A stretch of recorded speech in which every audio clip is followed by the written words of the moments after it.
ଶୁଣୁଛ ନା? ଶୁଣିଲି ନା ଶୁଣୁଛି। ଛାତ ଉପରକୁ ଜଏନି ଗୋଟେ କଖାରୁ ଆଣିବ, ତରକାରୀ ହବ। ହଁ ଆଣିବି ଯେ, ଆଉ ନଡ଼ିଆ ପକେଇକି ଟିକେ ତିଆରି କରିବି। ନମସ୍କାର, ଜୟ ଜଗନ୍ନାଥ।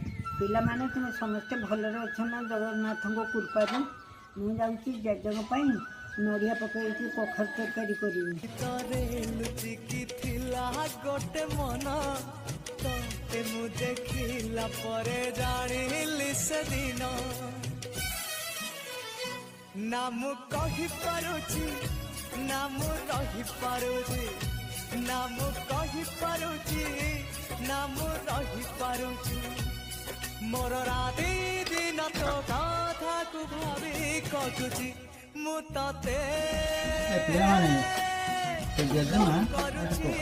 ବହୁତ ବଢ଼ିଆ